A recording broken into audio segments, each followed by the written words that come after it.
El capítulo 11 del libro de los Hechos representa una bisagra en la historia de la Iglesia. Hasta este punto, el mensaje del Evangelio había sido predicado primordialmente a los judíos. Sin embargo, aquí ocurre algo extraordinario: los gentiles también reciben la palabra de Dios. Este cambio radical no solo trastorna la estructura de creencias de los primeros cristianos, sino que abre la puerta para que toda la humanidad tenga acceso a la salvación en Cristo. En este contexto, Pedro se convierte en instrumento de Dios para testificar que el Espíritu Santo se había derramado también sobre los no judíos. Su relato, lleno de sinceridad, obediencia y humildad, nos deja profundas enseñanzas para la Iglesia de todos los tiempos. La crítica dentro del pueblo de Dios. Pedro regresa a Jerusalén después de su experiencia en casa de Cornelio, y lo que encuentra no es una celebración, sino una discusión. ¿Por qué has entrado en casa de hombres incircuncisos, y has comido con ellos? V3. Esto nos recuerda que a veces el mayor desafío para el avance del reino no proviene del mundo exterior, sino del interior de la Iglesia. Los hermanos que habían creído en Jesús aún estaban limitados por sus tradiciones. Nos muestra cómo las barreras culturales y religiosas pueden opacar la obra del Espíritu si no estamos atentos a su voz. ¿Cuántas veces nosotros también juzgamos lo que no entendemos? ¿Cuántas veces detenemos la obra de Dios porque no se ajusta a nuestras costumbres? Pedro y la obediencia a la visión. La defensa de Pedro no es una argumentación teológica. Él simplemente relata una experiencia con Dios. Describe cómo, mientras oraba en Jope, tuvo una visión celestial que lo sorprendió. Un gran lienzo bajaba del cielo con animales considerados impuros. 3 veces oyó la voz: levántate, Pedro, mata y come. Y 3 veces se negó, hasta que entendió que Dios estaba enseñándole una lección mayor. Esta visión no era solo sobre alimentos, sino sobre personas. Dios estaba eliminando las barreras que el ser humano había puesto.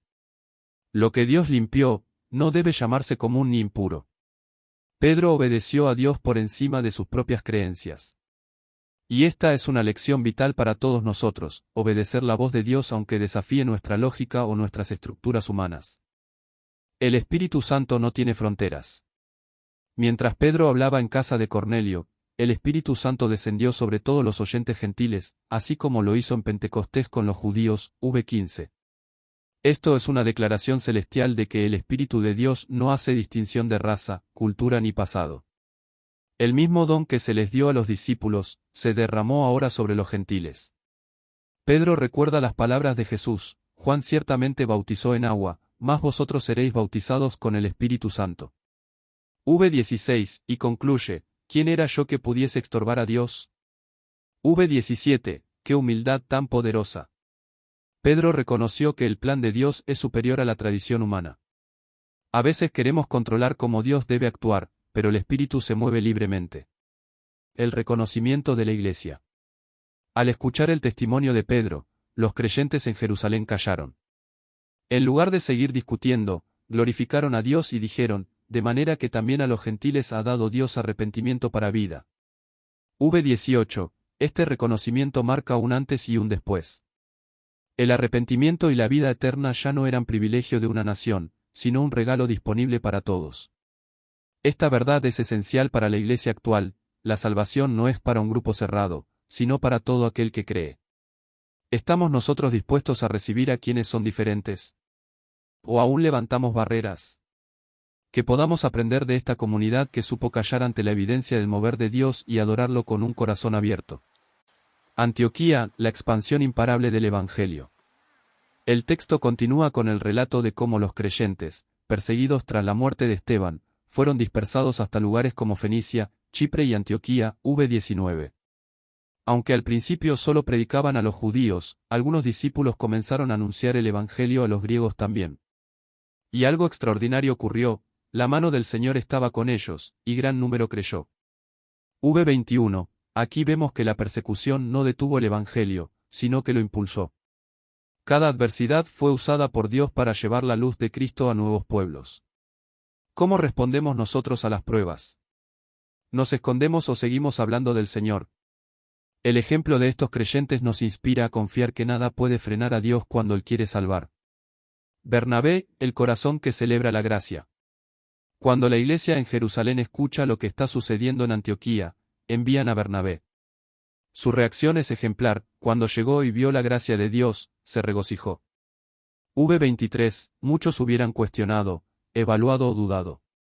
Pero Bernabé vio la gracia y se alegró. Luego, exhortó a los creyentes a permanecer fieles al Señor. Bernabé era un hombre lleno del Espíritu Santo, de fe y de buen testimonio. Por eso, Dios lo usó para fortalecer a la nueva iglesia. Su ejemplo nos desafía a ser creyentes que celebran el mover de Dios, en lugar de competir o criticar. ¿Te alegras cuando otros prosperan en la fe? ¿O te incomoda el crecimiento espiritual ajeno? Saulo, el pasado no impide el propósito. Bernabé viaja a Tarso para buscar a Saulo, V25, el antiguo perseguidor de la iglesia. Lo encuentra y lo lleva a Antioquía, donde juntos enseñan por un año entero. Esto nos recuerda que el pasado no es obstáculo cuando Dios ha transformado un corazón. Saulo, que fue enemigo de los cristianos, ahora es uno de los más grandes predicadores del Evangelio. El discipulado que recibió de Bernabé fue clave para su ministerio. Esta parte de la historia nos enseña sobre el poder del perdón, del acompañamiento, y de la restauración. Nadie está demasiado lejos como para que Dios no pueda usarlo. Un nuevo nombre: cristianos.